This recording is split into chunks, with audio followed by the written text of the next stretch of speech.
Coming to you live from my apartment, it's Rob Has a Podcast. And now here's the guy who couldn't be more excited about the person that he's matched up with today. I'm Rob Cesternino. Hello, everybody. Welcome back to RHAP for a Thursday chat. And I'm so thrilled to have back here with me. I keep saying one of my favorite people to talk to. Such a font of knowledge about so many different subjects, including Survivor. Please welcome the great Drew Basile is here. Drew, how are you? Rob, I'm doing good. You're gonna make me blush. I'm terrible with compliments. If you insult me, that's fine. If you compliment me, I don't know what to do. I collapse. All right. So, well, I'll work on some roasts here for you. Tastefully interspersed. I like that. Rob, it is great to be here.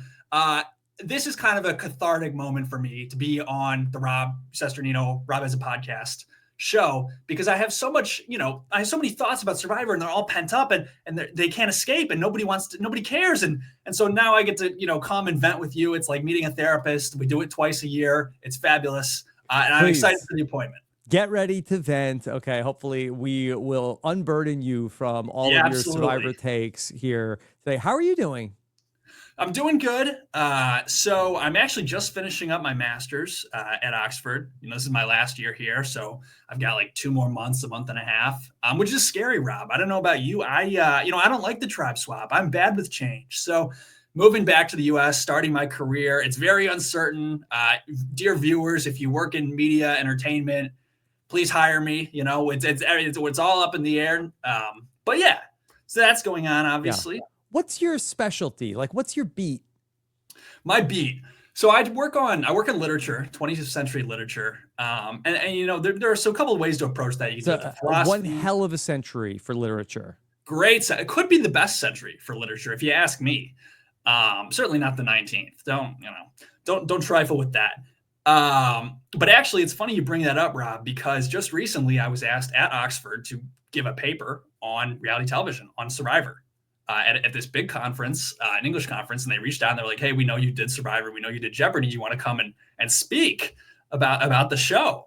And so I wrote this little paper. I didn't know how big of a deal it was going to be. Sometimes you get invited to speak and it's just like a little seminar room.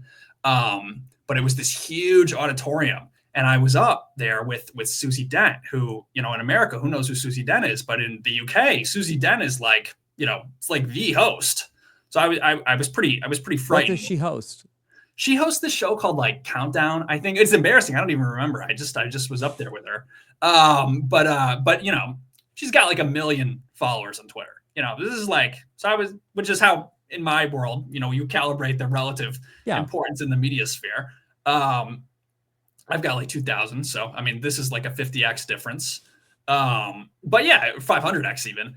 So yeah, that was fun. Suffice to say, my academic work, all kinds of twists and turns. You never know what I'm going to be studying next. Well, can you share with us some of your findings from your paper? Yeah, I can. Actually, I was thinking about putting it on Substack, but then I thought that like maybe some of the things I said, like CBS wouldn't love, maybe they'd be like, "Oh, is that, that's what you think of us." But just in a, give us the gist. Yeah. The elevator pitch would be that reality TV is kind of a funny notion, because premised in reality TV is the idea that like it's real, but we recognize that it's an artificial environment. So in what way is it real? Well, it's real because it's an experiment and it's supposed to reflect the American cultural life. And so one of the ways that Survivor does, and it's actually really relevant for Survivor 48, is that these days it's all about intelligence. When the show started, the intelligent players were the outcasts. They were the dorks, the nerds. They were getting stuffed into lockers. And as the kind of economy has shifted to reward the nerds, now the nerds rule Survivor. I mean, David complains, and I think very lopsidedly, very clumsily, he's like, "Oh, the strong people are the underdogs." And I think that's true in a way. Like, the intelligent people control everything. They dominate the puzzles. They earn all the advantages because the advantages are puzzles. And so for the conference, I talked about the way that, there are some ideological valuations of intelligence that are tied into the way the show operates these days. Yeah. I mean, well, you are right. What a great segue to talk about where we're at in Survivor 48, and that David has really crafted this narrative about that. Hey, this is the season where the strong people have banded together. And in the same way that you might see a alliance based on any number of things, this is the season that, hey, the strong people have gotten together, and sorry if you're not part of the group. Yeah, I think he's right too. I think this is the season where you're going to have a core group of 4 or 5 people. I doubt they keep David for much longer, but at least 4 people that are just going to cruise to the end of the game. And it's not to say that these strong players are particularly good at Survivor, because I think maybe 2 of the 5 are. But it's more so the resistance is so incompetent. The underdogs, they can't get their heads out of the sand to rally some kind of defense. And I felt like one moment that was so frustrating for me, or that was so representative, was this last episode. You're doing the challenge. You're like choosing balls. You pick 1 ball, 2 ball. And Mitch takes a ball, and Shaheen is like, oh, thank you. Because by taking only 1, Shaheen's not going to get it. Well, Mitch realizes immediately that, I accidentally just gave myself the red ball that Shaheen was supposed to get, and that for me is the kind of hand over foot clumsiness that has defined the strategy of this season. I mean, Rob, I felt like the last couple seasons, they were so exciting. There were so many meta developments. There were so many fine tunings, and this season is like a cudgel. I mean, what's your assessment of this strategy? Well, I do feel like that there was a pushback in the preseason where it's like, hey, this is a season where that it's not the super fans, where Survivor 47 was probably that, where we had super fan on super fan on super fan. Where here, there's a lot of people, and people clamored for this. They said, hey, we love that they're okay. Get more recruit types. Not to say too many of these people were recruits, but people said, okay, well, we need some more diversity in sort of their Survivor enthusiasm and fandom. And that seems to be what we have, but in true Survivor fashion, people still are not happy.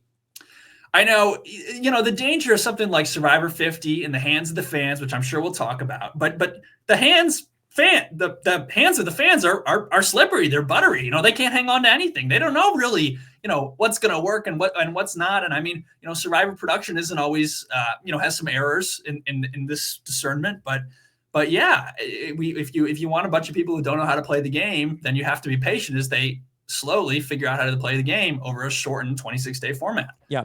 So, I mean, I think that the issue here is, and this is probably a bigger issue, but it manifests in Survivor, is that in reality television, the audience always connects most with the disenfranchised, the people that are on the bottom, the underdogs. So in a season where more of the strategic masterminds are sort of have banded together, people might be rooting for the challenge beast who is being picked on at the bottom because they're not in power. And in the same way where if a bunch of the big strong people have gotten together, people are going to be clamoring for the people who are on the bottom to get their act together and flip this thing over. That's just the nature of the beast. People are always going to be rooting for the team that's losing. Absolutely. America loves an underdog. I always tell people this is the difference between America and the US. In America, when you get to the crossing walk, the cars stop for you. You can walk into the street and the cars stop. In Britain, the cars will run you down. They got the right of way. I mean, that's the difference. We're a democracy. We're people first. Underdogs rule. Let's go the little guy. Britain, they've got a king. It's royalty. It's tradition. You wait for the car. It's bigger than you. And we don't operate that way. So we like the little guy, especially when the little guy looks like a little guy when it's a nerd, then it makes an intuitive sense. But I will say in the defense of the season is that it didn't have to be this way. I felt like when I watched Survivor 48, it reminds me a lot of Ghost Island, because in Ghost Island, prototypically, I think it's the prototypical example of this, you had so many talented players go early. I mean, you just hemorrhaged strong competitors at the beginning of the game, and you were left with kind of a skeleton crew. And similarly, when I look at the pre-merge of this season, I mean, Stephanie, Kevin, Thomas, all 3 of those could have been real gamers. I specifically Kevin. I think Kevin had the potential Bianca to be a talent. Bianca really, I thought made a strategic blunder. So she's a little bit lower on the totem pole for me, but still, we lost some top prospects early on. Yeah. Absolutely. And do you think the narrative will shift? Do you think that we'll continue to see the players who are not in the strong six continue to be picked off, or do you think that this thing will break in the middle? You know, I do think that probably this David, Mary, Kyle, Camilla thing will come to a head, and I predict that David goes, but maybe Kyle and Camilla will lose. So I think that will happen. But I think once that tension within the group is resolved, I really do think this strong five is gonna cruise to the end of the game. So that, I mean, narratively, that's unfortunate. And you can always tell what Survivor wants you to think by who they focus on during Tribal Council. Because Tribal Council is when you put your cards down on the table and where, power is acquired. And so the people they focus on are either the ones who are going to gain power or going to lose power. And so in this episode, it's always shots of Joe and Kyle and David. Nobody else. I mean, Chrissy's going home. We barely see her. It's Joe, Kyle, and David. So it lets you know that the season, or at least the dynamics for a good while, are boiling down to the big boys. Yeah. Drew, I know you were a few weeks behind on the podcast, I'm sorry, probably very far behind on the podcast, but on the show, and you caught up in the last little bit to come on for this conversation, which I greatly appreciate. So you've sort of seen the last couple of shows in a very condensed period of time. What's your thought on the last couple of weeks? Yeah.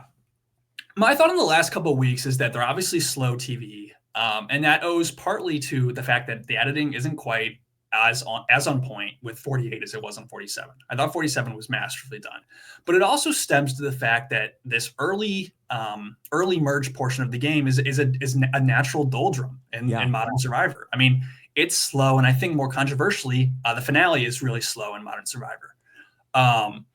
So you just have to cruise through these 3 episodes and hope things will improve. I see a lot of people complain about, we're losing votes. That encourages more conservative gameplay. We have to earn the jury. That encourages more, keeping your cards closer to the chest. And I'm not sure how long that will last. One thing I noticed that Survivor is doing more, and I haven't heard anyone discuss this, so maybe this is old news, but they give smaller groups to go on the reward. Have you noticed this? Like, 4 people will get the reward, 6 people will get the reward. And so in the same way that the dynamic can change by a minority of people losing their vote, when a smaller group goes on the reward, it also gives, like 1 or 2 people can determine the plan for the whole tribe on the reward.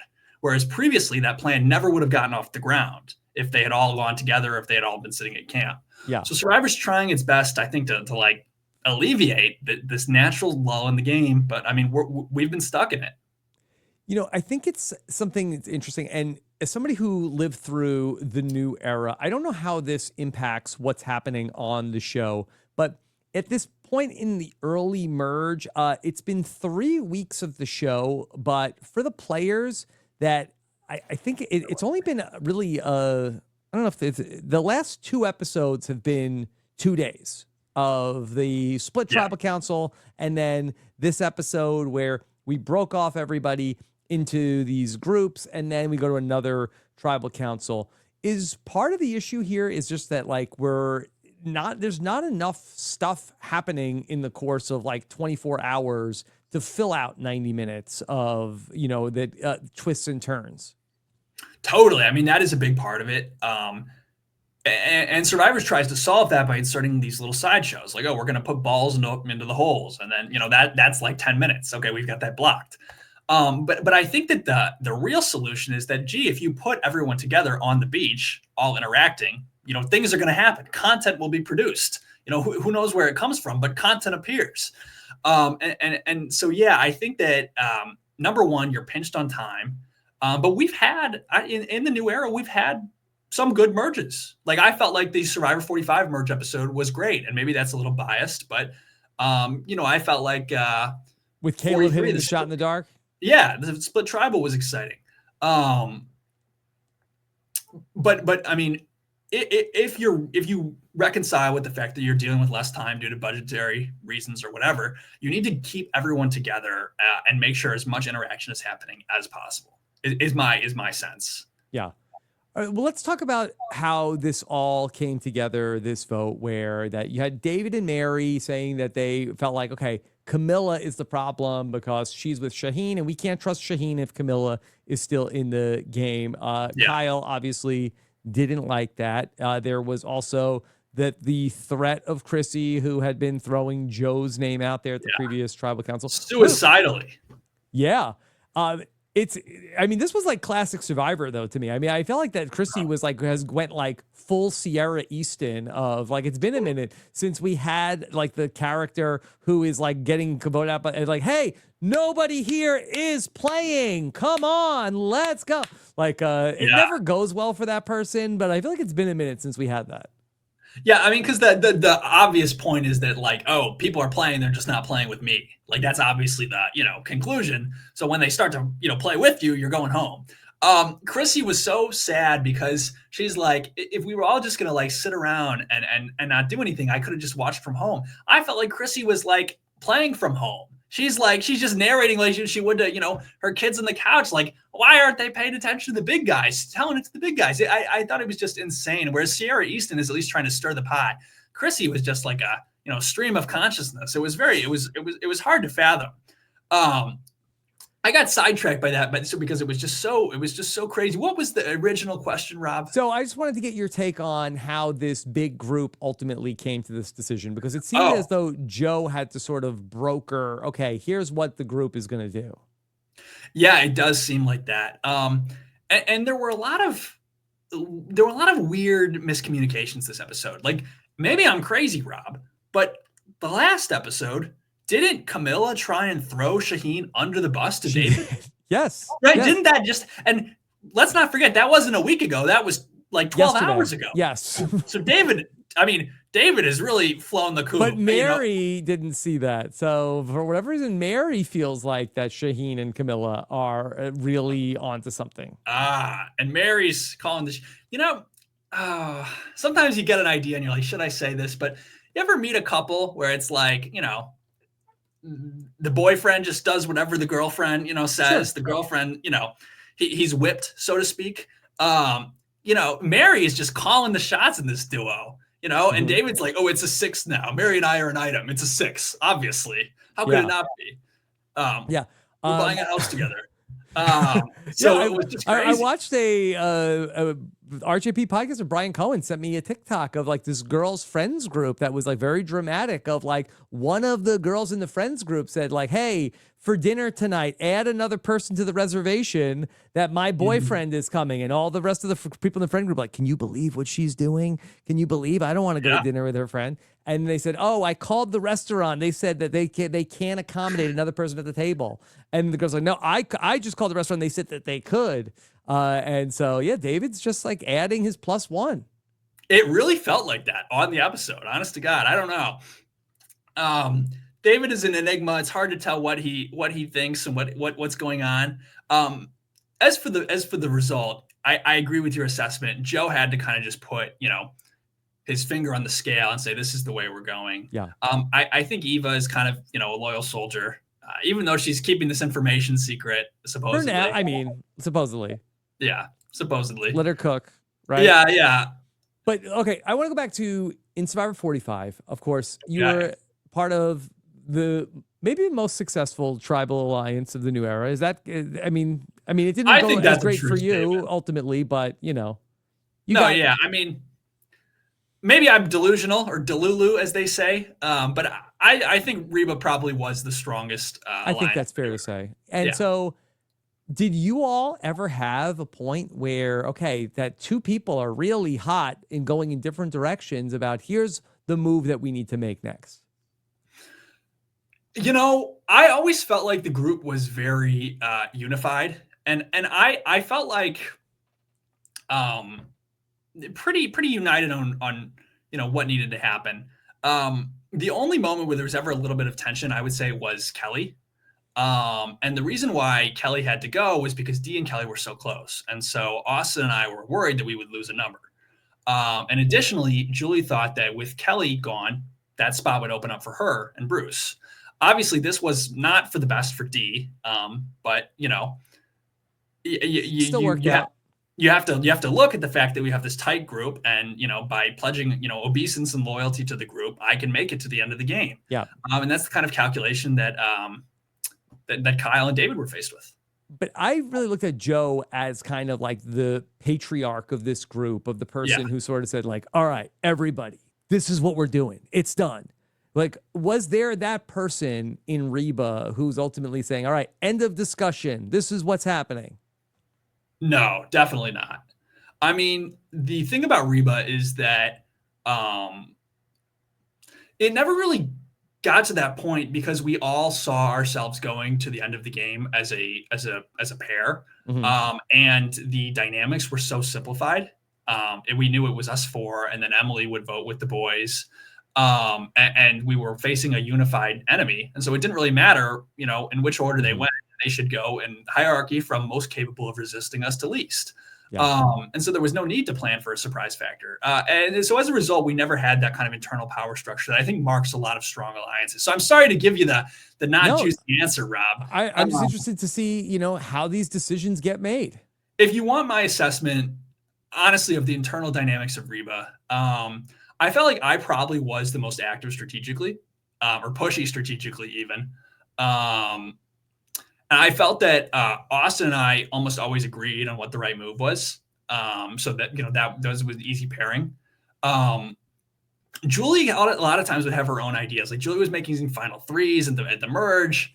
But in practice, it seemed like her moves were later on. So, or she was deferring her moves. So, and then of course, Dee obviously always had like a strong opinion. So I would say that that's kind of where the breakdown went. Me and Dee would and Austin as well would quarrel on the strategy. But again, it was always pretty harmonious.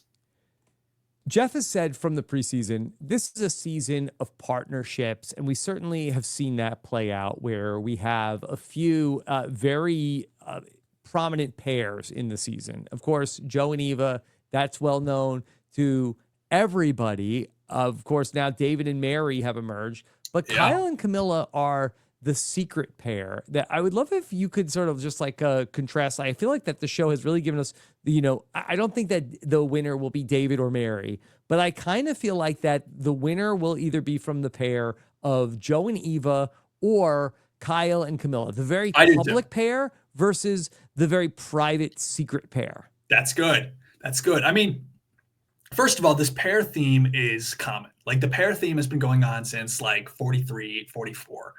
And the pair is the new group. I mean, initially had the tribe, right? The tribe stays together. And then you had the alliance within the tribe. And then you got the voting block, right? This constituency is going to get together for the general election, and who knows what will happen in the next 4 years. And now you have the pair, which is the voting block is too unstable, but the alliance is too big. And so let's just get two people it's a marriage. We're absolutely locked in, and we'll go as long as we can together. Because it simplifies the dynamics. If you have 8 people to play with, there's like a billion different ways to go. If there's 4 pairs, then actually there's only 3 other people to interact with. The permutations really lessen. So that's why the pairs become so prominent. Camilla and Kyle are the best players of the season. I mean, everything they do is so well calculated, so masterful, and instructive. And there's 2 things I want to highlight that they do really well that I think should be kind of like templates for players who go out and play again. And every time I've done this podcast, Rob, I've had people on the next season reach out and be like, "Oh, I loved this point." So people do listen to this stuff apparently. And so here's your message, Survivor 49 players. The 2 things might that be a little too late for them, but okay. Oh yeah, so I guess they've shipped off. Survivor 50, whatever. The first thing they do really well is manufacturing consent. And so when they want to turn on Shaheen, they're like, we need to provoke Shaheen. Shaheen needs to do something first so that we can go after him. And I thought that was that's exactly the way you need to go about it. You need to manufacture a reason why your target is the villain, is the bad guy, is the outsider. Yeah. And the second thing they do really well. Can I add to your point? Yeah. Because I feel like that also came up when Kyle played the idol, when they played the votes against Thomas. They said, he went through my bag. That's what I was with you guys, but then I heard he went through my bag, and so that was like, or he was okay with going through the bag, and they sort of made it seem like, okay, that there was a line that was crossed, and Yeah. that was a like retaliation. I forgot about that completely. It's a great example. But what they're doing there is they're creating permission structures to say, well, oh, I'm allowed to turn against you guys because you broke it first, even if they engineered that situation. So that's great. The second thing they do really well, and it trades with manufacturing consent, but they create moralities. They create tribe moralities. You build an ethos within the group where everyone behaves a certain way, and this is right and this is wrong. And so in an artificial society, you've created something of like an objective moral standard. So this is keep the tribe strong. Suddenly, if you don't play loyally, you're bad. It's not like, being a strategic, self-interested game player like it would have been in season 35. Now it's evil. It's morally corrupt, and it means you should go home. And so those are two tactics that I think they do super duper well. So that second thing, that's something that Kyle and Camilla are doing? I think it is because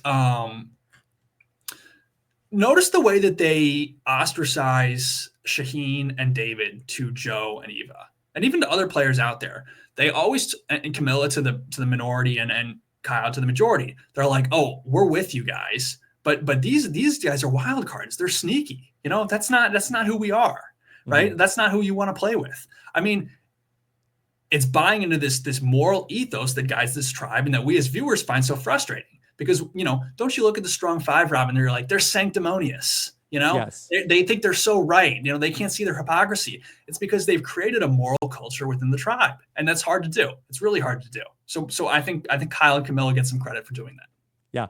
I really feel like, though, that seems to be the chord that works with Joe, specifically like Joe and David. And I wonder if they're just trying to play to the power of Joe and Eva, even to like say that that's the reason why, the motive for the decisions that they're making. It could. I mean, like, obviously they're not making their decisions out of like, moral integrity. Mm-hmm. And maybe I'm projecting because that's something that Austin and I tried so hard to do, like explicitly, to create a moral culture within the tribe. What was the moral culture you were trying to create?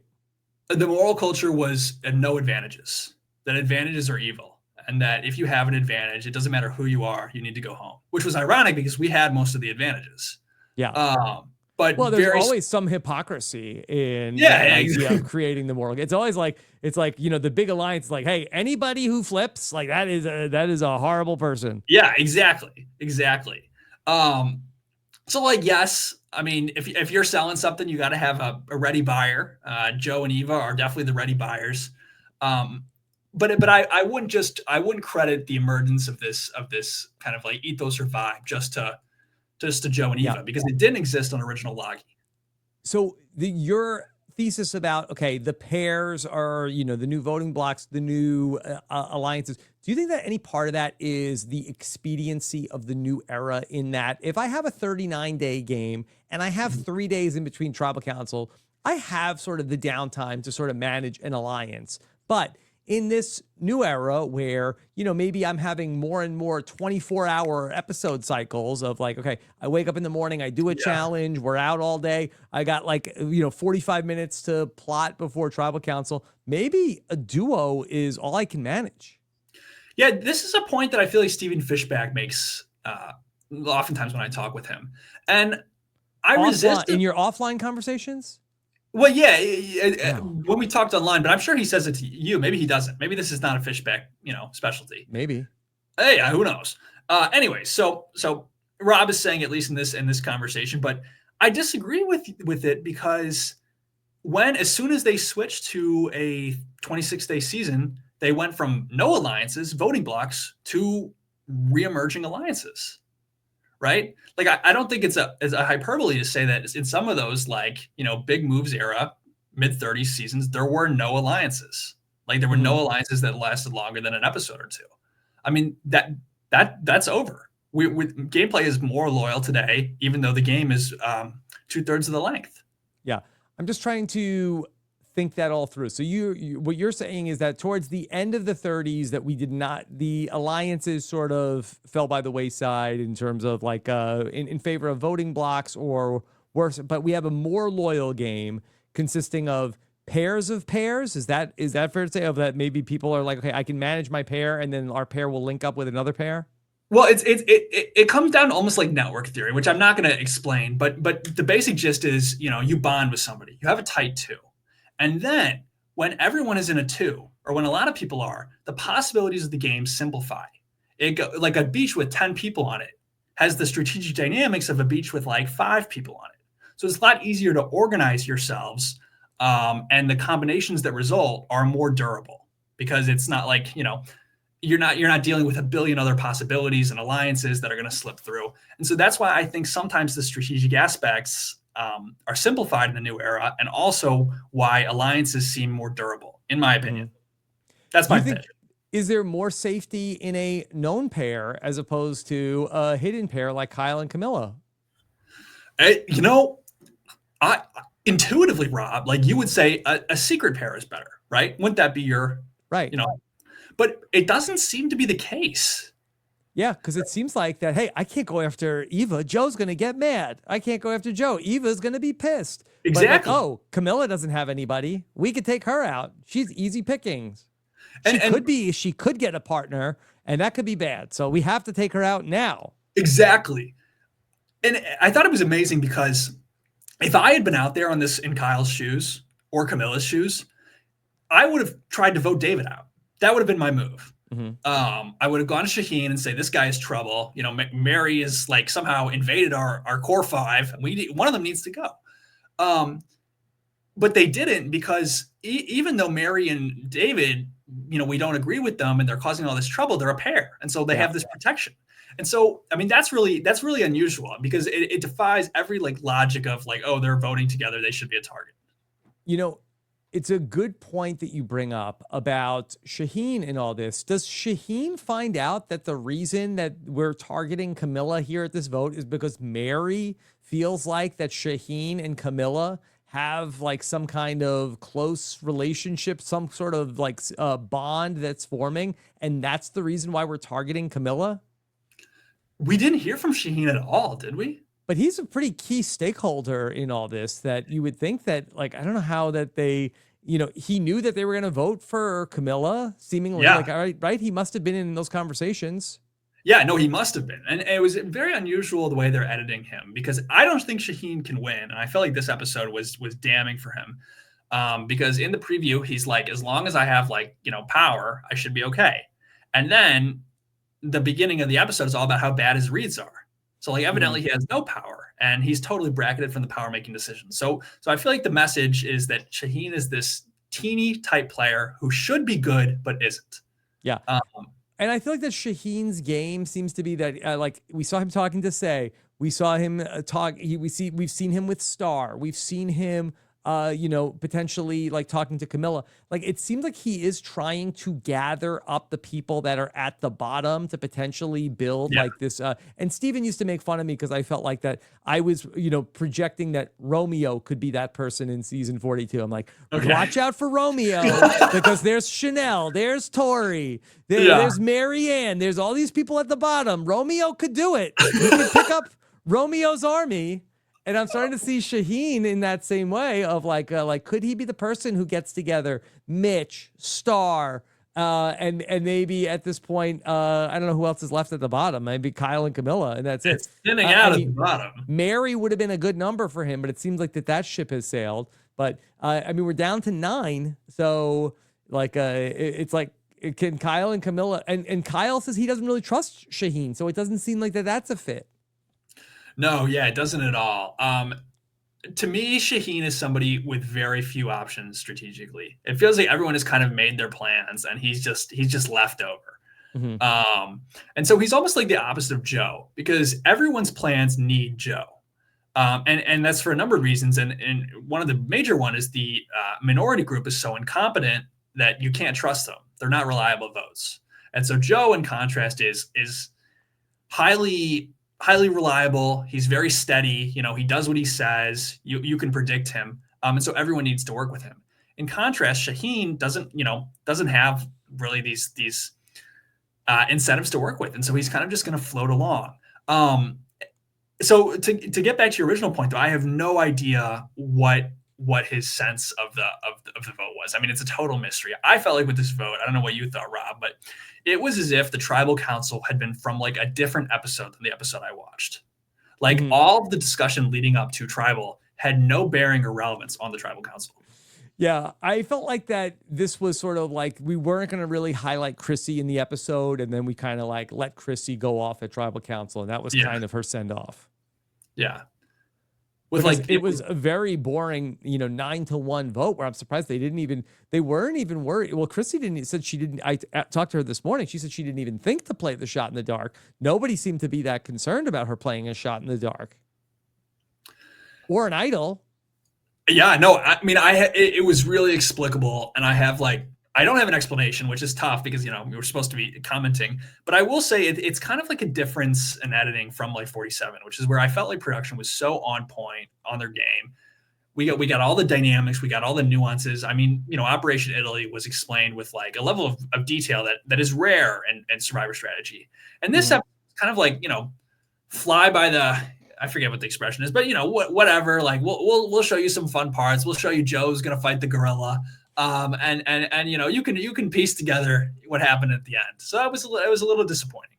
But yeah. Also, when I spoke with Chrissy this morning, that I asked her about, why did people seem to think? Did you think that Shaheen and Camilla had something going on? She's like, well, not really. But she did mention that when he picked her in the challenge, that was something. I said, oh, because he picked her first. She's like, no, he didn't pick her first. She actually said. And this was actually edited out of order where they presented it like, here's Joe. Joe's like, all right, I'm going to sit back. I'm watching everybody. I'm watching everything. She said that they decided they're going to pick partners. First thing that happens is Joe says, I got Eva. It wasn't that Joe sat back and watched it all develop. And then she said that Joe's like, hey, I got Eva. And then she said, David's like, okay, I'll go with Mary. And then she said that Mitch and Kyle got together, and it was like, whoa. She was like, whoa, that's not right. You can't be doing that. And then Shaheen said I've got Camilla, and then Mitch said I've got, or Kyle said I've got Mitch, and then she protested, and then said Kyle was like, okay, well I'll take Chrissy then. So she said that was edited completely out of sequence. Well, it makes it a lot more stupid because Joe chooses Eva first. And then he gives this whole speech about who you choose is indicative of who you are and who you're going to go to the end with. Yeah. And I already chose Eva. They made it seem like, Joe's just sitting back watching the social reads of everybody. And this was like a masterstroke. Yeah. I feel like Joe gets a little bit flustered sometimes, which, he's so like, stone cold, it appears. But when people come to him with too much information or conflicting information, he kind of gets this faraway look, and he just shuts down in the conversations. I don't think he's good on the fly. Yeah, he is very much like he has like the right temperament and energy. He's very like a calm presence where I don't think that like people will follow him. But I thought last week when said to him like, hey, can we talk? And he gave her an answer that was sort of like, well, that's up to you. Like, he wasn't like hearing her out in terms of like, okay, let's talk.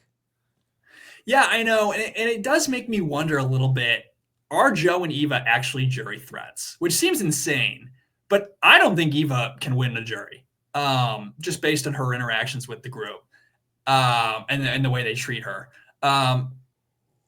And Joe, Joe is very loyal and reliable, and so everything involves him.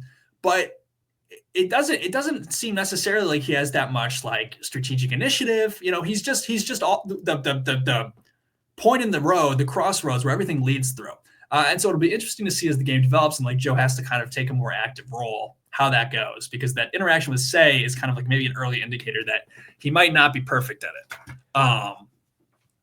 Yeah. I'd love to talk with you about something controversial. Are you I ready for love this, Drew? controversy. I know you do. I know you do. Okay. So last night during the episode, a lot of people were up in arms when they went to the reward challenge or the taco reward at Yeah. the end of the challenge.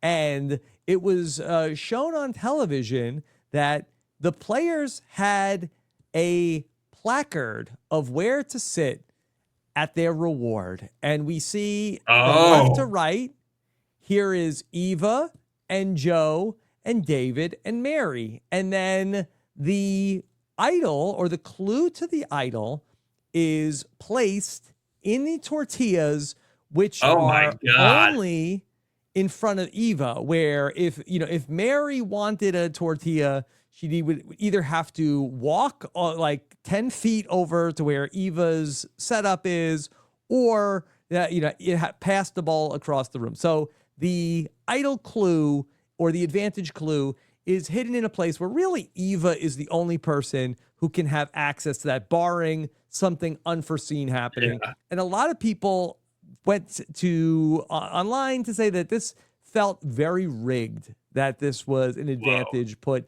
only where Eva had access to it. I mean, we got to call the Washington Post. I mean, this is outrageous. Okay. No, I mean, no, I don't think so. And I think that well, okay, so let me before you go too far down the road, then let me also then tell you that then some other folks went back to the idol clue, okay? Yeah. And so let me share this with you, okay? So here was the advantage clue that Eva ultimately got, which read, your effort in today's challenge has also earned you a secret advantage. Okay? Yeah. So, and then it gives the instructions to the advantage. So maybe more so than was an advantage clue put where only Eva could reach it, was this placed where the winner of the challenge was always going to be the person who got the seat with the advantage clue. Oh, I mean, it was totally that. Like, I was just joking about that outrageous earlier.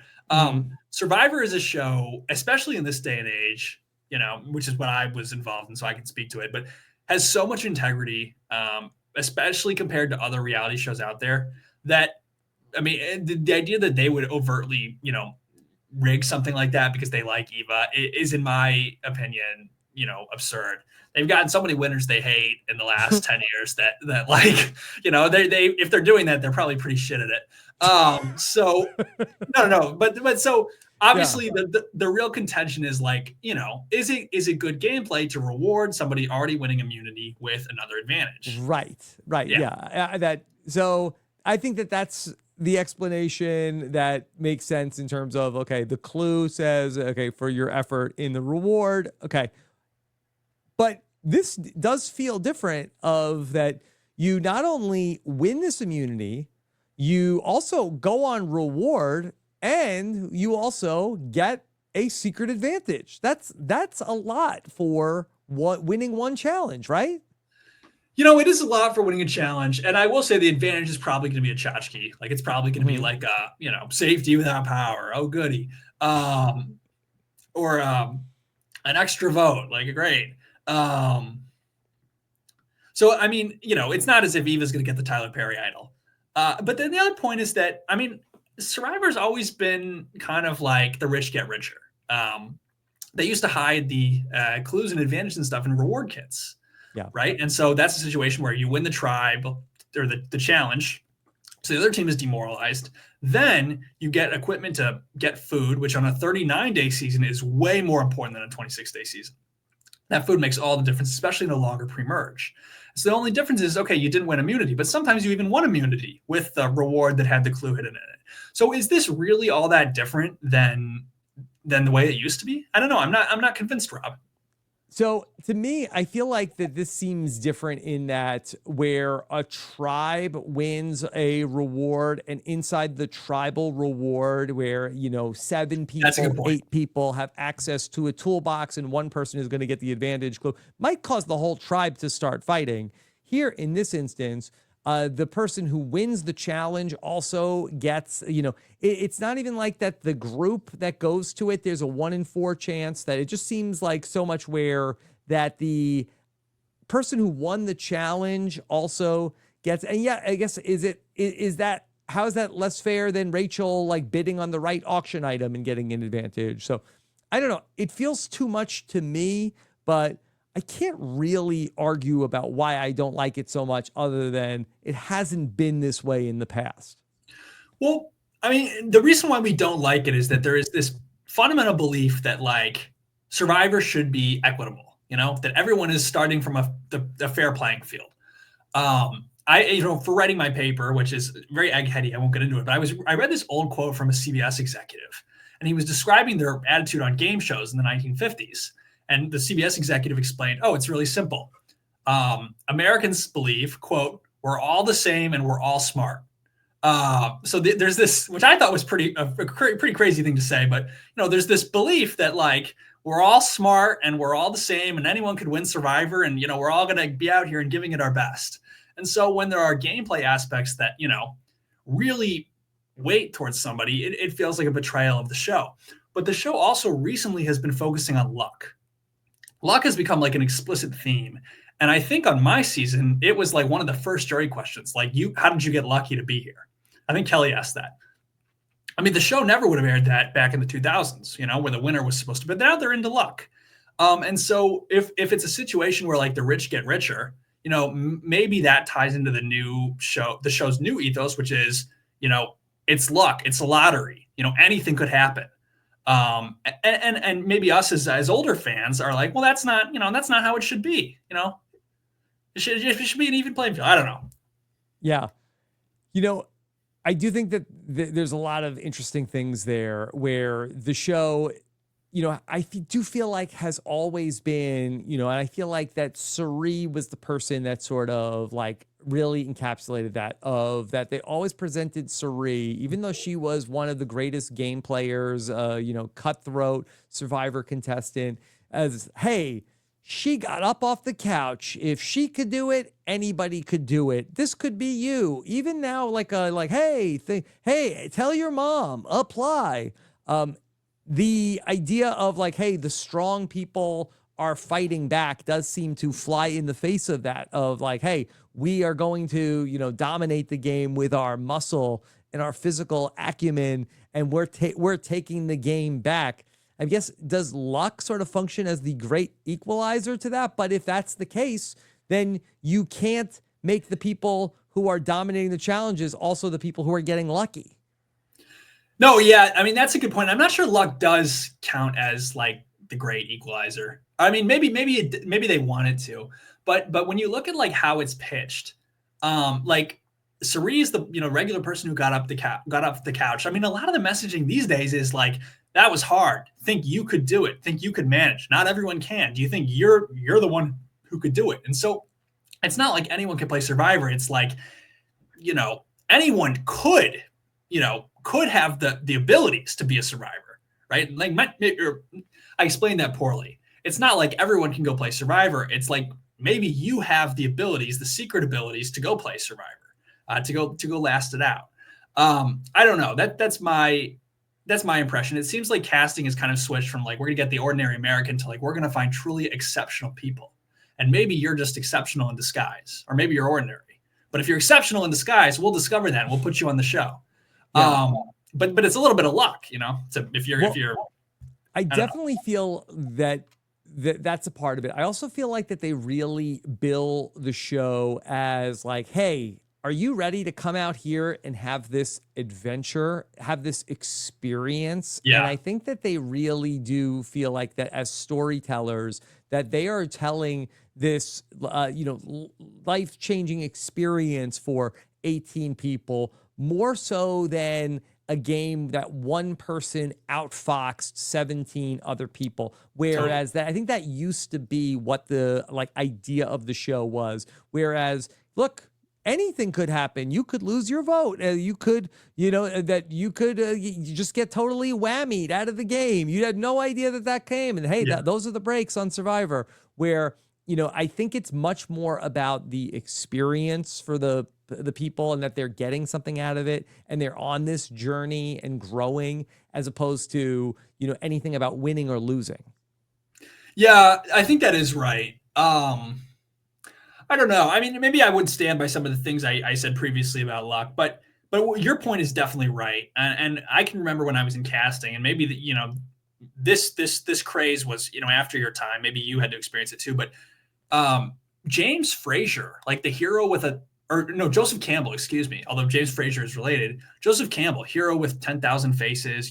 These theories of archetypes. It was so ever present in the casting process. Can you explain that? Because I don't know. Yeah, for sure. And I actually just called Cochran to get some advice about writing and things like that, and he referenced it too. So I think this is a real reference point for those people out there in LA. Look at you, that hobnobbing with I know with Cochran, with the rich and famous. Yes. Well, I mean, they're so amazing that it's like if I can call them up, like of course I would be a fool not to. But anyways, the idea behind this is that there's these academics who went through and analyzed folklore, and they came up with like, all these folklore legends have like a plot. There's a hero, and the hero struggles and it's inauthentic, and then the hero, quote unquote, meets the goddess, has this kind of transformative moment where they discover themselves, and then they go on and they win. And there are all kinds of archetypes attached with that. There are different characters who figure within the story. And when I was in casting, several times Jeff and Matt referenced this. I mean, this was something they really resonated with. They thought this was the bones of storytelling, and a lot of other Hollywood people feel the same. And so when you talk about this kind of transformational experience aspect of Survivor, I mean, this is the school of storytelling that we're talking about. It is this mythic event where ordinary people become something extraordinary. And only a set group within the ordinary is going to become extraordinary. Only a small number are going to meet the goddess. But it's much more about that kind of like transformational or even maybe therapeutic experience than it is about winning and losing anymore. Yeah. And did you feel like that you had that experience when you went on the show? I don't know. I mean, to get like really personal, Rob, like I went on Survivor fundamentally because I had always felt like an imposter in my life. I felt like I was playing a role and a character. And if I ever let my guard down, like people wouldn't accept me. And so one of the reasons to go on Survivor is because it's this brutal, primitive environment where it's, life or death. And it's like, are you enough? And if you are, you will meet the goddess. You will have this transformational experience. But the reality of the Survivor experience is that it's so physically brutal, so difficult, so bleak in many respects that, I mean, it can break you down to a point where, you're looking at it afterwards and you're like, what were the pieces? Like, what did this all mean? I mean, this was like an incredible funhouse experience, but it was, it's hard to understand. And so that's why so many people put so much stock in the airing of the show, because they say, I'm so discombobulated that when I watch it back, then I'll be able to see what happened. Then I'll be able to discover me. And a lot of times people discover a them they don't like. And that's why they lash out on Twitter, and fight with people on Twitter, because they're not just arguing for it's like, that didn't really happen. It's like, that's not who I am. Like, that's not the me that this, that this experience constituted. And so what I got out of it was tough, because like when I went out there, I felt like on the airing, I was a part of somebody else's story. Like, I was like a secondary character. Not everyone can be the main character, which is fine. But it didn't give me the kind of conclusive answers that I felt like some people get out of it. And maybe that's a better thing. But that's my attitude on the experience. That's a very what do you say to that? I'm sorry. That's a very unique way of putting it, because I feel like that it's, to me, I feel like is different than how I hear a lot of other people describe it, where you described the experience as a lot of things, but bleak was one of the things that you said. And I feel like that for so many people, and maybe this is just what they say, that they say the experience is so transformative and powerful and great. And if anything, that it was the TV show that, and this is, I guess, similar to what you're saying, was maybe the TV show ruined it, but that the experience that people had was so great and so powerful. And it was only watching it back on TV that made it not so great. I mean, a lot of people leave Survivor and they get like, I went to Catholic school. And in Catholic school, you had to go to retreats. And the kids, I never went because I was suspicious of them. But the kids would come back from the retreats with what they called the retreat high, which is they come back and they're like, oh, we're all brothers. You know, we all love each other. You know, I'm so loved by everyone. And they would, you know, then they would go back to real life for a weekend. They'd be like, oh, actually, I'm just a regular person. Mm-hmm. A lot of people come back from Survivor with the retreat high, and they're so energized. They're like, I did this transformative thing, and I that's something nobody else could do, and I have all these best friends forever. And so they, you know, they're on the high, and they come down with it over time. But for me, Survivor, there's an aspect of it that's really bleak because the physical challenges of it, and then also the constantly being on television, you know, constantly having to fight every moment to exist, right? You know, if you step off the gas for 30 minutes, you could go home. There's an aspect of it that is a little bit dehumanizing, you know, that's like, you know, that makes you feel like an animal a little bit. That's what I always tell people about Survivor, honestly, and I've never, you know, said it on camera, but like Survivor makes you in some ways into an animal, into a chimpanzee. You know, and that's fine, and that's why it's exciting, and that's why it's exciting to watch as a viewer. But you should be prepared for that. Is my take. How does Jeopardy compare to that? Jeopardy is not psychologically demanding in the way that Survivor is, for sure. For sure. I don't know. Jeopardy was ridiculous because I went out there for a day and I made, you know, more money than most people do in a year. Mm-hmm. And then I just went home and I went to the Chick-fil-A in the mall. It felt so fake. Whereas Survivor, you know, I got like, you know, $50,000 or whatever. But let me tell you, I felt like I had worked for that money. I was like, you know, this was having a full-time job. Jeopardy, I just walked out of the studio and I was like, wow, I'm rich. How did that happen? You know, it's incredible. So it was a very different feel. Drew, I have a lot of questions for you from the listeners that I hope that this makes you feel good to know that we got way more engagement and interactivity of these question threads with you than anybody else this season. I'm flattered. Wait, I will just say, Rob, just really quick. I love Survivor. I'm so grateful for the experience. And I wouldn't come do this podcast if I didn't think it was a wonderful experience. So yeah. You know, if anyone important is listening, just know I really appreciate it. Yeah. But anyways. Yeah. And a lot of important people are very busy right now. Actually, you know what's funny, Rob, is that when I did my exit interview, I talked about hunting crabs on the show, and I got a DM from Glenn Greenwald, who is like I think a Pulitzer-winning journalist, to being like, you should be nicer to animals. Oh, wow. From the exit interview on RHAP that he talked about. And I was like, well, Glenn, I guess you're right. But suffice it to say, Rob, you have a cosmopolitan reach. Yes. All right. And yes. With that, I do want to remind our listeners to please be kind to animals and crabs. Okay. Yes. Be nice to them. Okay. All right. Let me bring in some questions and let's see. Question from Abby wants to know, is working with David good for Mary's game? No. What do you think, Rob? I don't think it's good for her at what all. Did Mary have going on before? Like at least Mary had everything going on. She's like the new kid at school. You know, she can join any friend group. Mary overexposed herself. She bet on the wrong horse, and her horse is about to break a leg. And then she'll be tarred and stained with that for the rest of the game. I think it was really imprudent.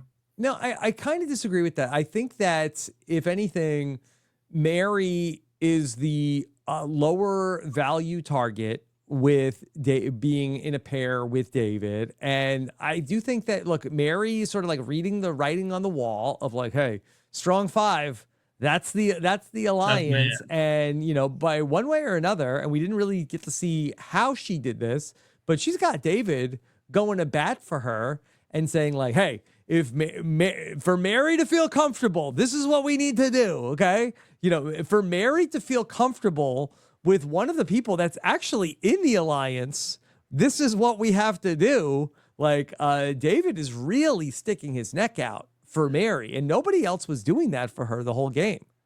Yeah, but I know, but David is sticking his neck out for like the guillotine, right? Like it's, you know, he's not exactly he's not doing her a favor at the end of the day. This is going to backfire. And now Mary is on Joe's target, Joe's radar, Kyle's radar, Shaheen's radar, and Camilla's radar as actually a really serious game player where she has nobody to back her up.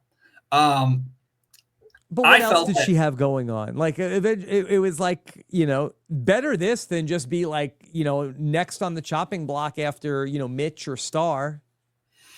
Like that is true. Like if you really think that this 5 is going to go to the end of the game, but a lot of times when people stumble, they have to take a couple episodes, a couple tribal councils to rebuild and to like get some bonds and if you're not on the bottom to network a little bit and slowly assimilate. I felt like this David situation was just like, suddenly we're a duo. It's been 3 days and, we're all as one. And I'm manipulating the game through David very transparently.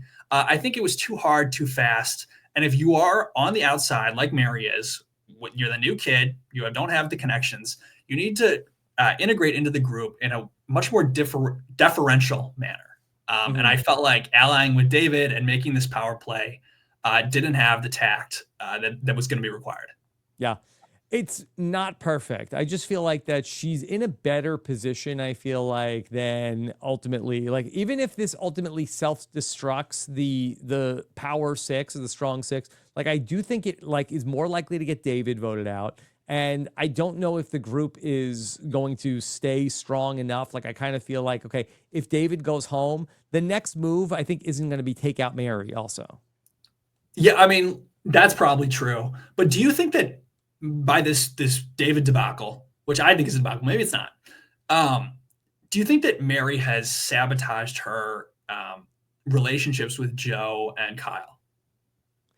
I don't know if she had a relationship with Joe or Kyle. She was never on a tribe with them before. I mean, they had the merge, and I guess they were on the beach together for 2 days, but then they were apart for the split tribal council, and then they were doing this. So I guess she has spent 48 hours with them. Yeah. Let me rephrase. Do you think that Joe and Kyle, who it's probably pretty obvious to Mary are at the center of the vortex? Yes, and she did go. She was on the group that voted out Cedric with Kyle. Do you think that they would want to work with her in the future? Like to me, they would go to like Mitch before Mary. I agree. Yes.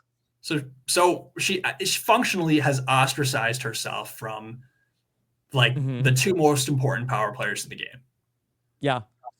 Look, but I think it's kind of dire straits for her because she doesn't she's not connected to any of the powerful players in the game. The only, powerful player in the game that she has any kind of proximity to has been David. I mean, she was on a tribe that's completely extinct, and then she went to a swap tribe with, maybe she has some kind of connection to Eva. Maybe that's also, part of it. But I take the point. I think that you are right, Rob. I think that the David connection in and of itself is beneficial. But the way to mobilize it is, in my opinion, to like sit tight, continue to curate that relationship, and to use it to go against the 5 rather than to, snipe at somebody outside the 5 recklessly in hopes that like that will get you into the group. Yeah, but her tightest ally is like all in on the 5. Like this is the plan. Like David, I don't think his whole thing is that he's not going to ever flip on the 5. The only path for her is hey, what if I got you in the 5? Yeah, maybe you're right. I don't know. I mean, I hear what you're saying, but it's hard to look at the result, which is ostracizing Kyle, ostracizing Joe, and say, and getting on the bad side of Camilla, so trading your allyship with David for 3 other people and saying like, this was a good, transaction. Yeah, maybe. And this is where I always end up getting things way wrong when I try to assign like 4D chess abilities to people. But is it possible that she knows that David trying to bring her in and we got to take out Shaheen, he's too close to Camilla? Could that be sort of like her way of breaking up the band of like, okay, well, maybe I'm going to sort of incept them from the inside out and get them all fighting?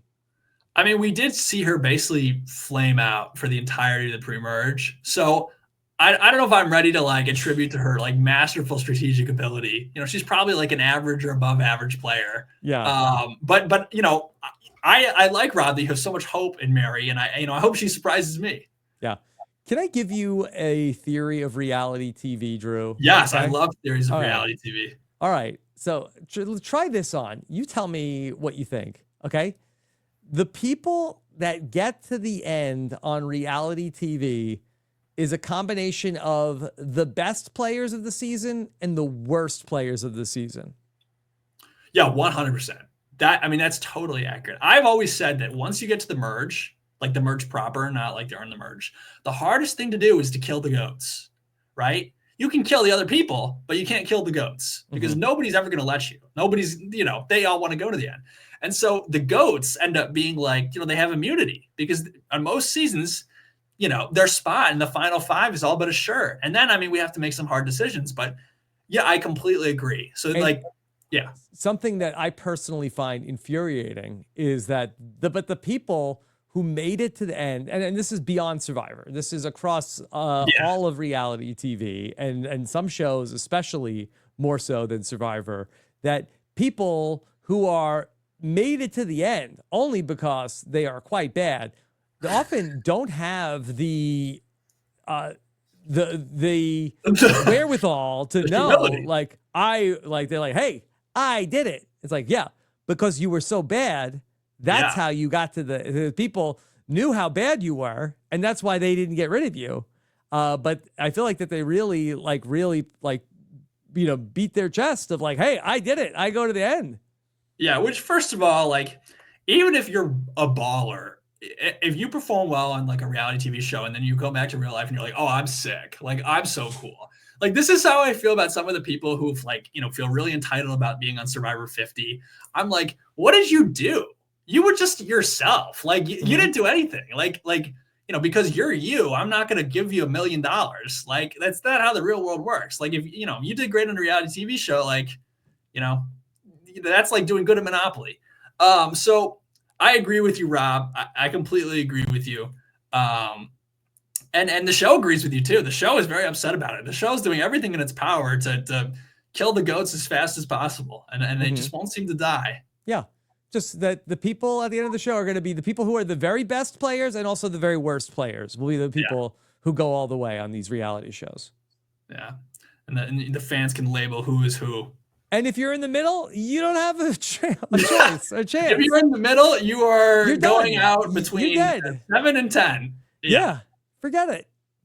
Yeah. Okay. Totally. There have been some bad players this season, but they, a lot of them are eliminated. So I guess this might buck the trend.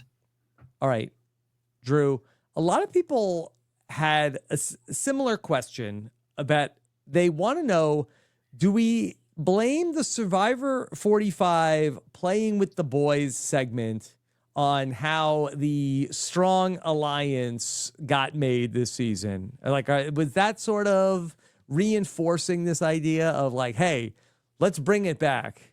No, the playing with the boys, this is an overstatement, but it could be one of the purest moments in recent Survivor history, because it was, Austin, myself, Bruce, and Jake, and we all said, listen, guys, I don't care if a Nobel Peace Prize is on the line. We're not going to do anything with each other at this vote. So let's just not talk about the game and have fun. And so all day we just chilled and we did as much, crazy stuff as possible. I'll tell you, it was my favorite day on Survivor. We didn't even play the game. There was no strategy talk at all. And so in contrast to the purity and innocence of the Top Gun, boys night on Survivor 45, we now have the evil moral police strong men alliance. And it's not the same at all. That's my opinion. Yeah. I think it's wild that David is also at Tribal Council, and I made sure I clocked this because I listened to it again. He's like, hey, you're just mad that this season the strong guys are getting together. And it's like, hey, aren't there you're trying to a couple of women in the Strong Six Alliance? Yeah, I know. David really was doing great advertising for Eliza's Patreon with that one. Really, really pumping those numbers up. So it was very, very generous of him, but I thought it was an imprudent thing to say. To be fair, Rob, the strong guys, they do have a there are some aspects of the game that aren't super fair for them. Like they're expected to build camp. They have to provide food for everybody. The food they catch can't be for them. Have to give it away. Their challenge abilities are no longer valued for, winning the game, but yet everyone expects them and relies upon them during the pre-merge. Like, there are some inconveniences for the strong guys, but I mean, the reality is the strong people do pretty well every season, and they're not all men. So it was a little bit of a foot in the mouth moment. Yeah, I feel like that for David, this came up like Camilla's like, well, some people aren't doing a good job with jury management. Do you feel like that David is reaching that point? Well, David is such a character, like he's such a personality. And that can be, if you like the personality, like if you're on the same page with them, oh, that's a great, diversion at camp. And if you're against the personality, it's like insufferable.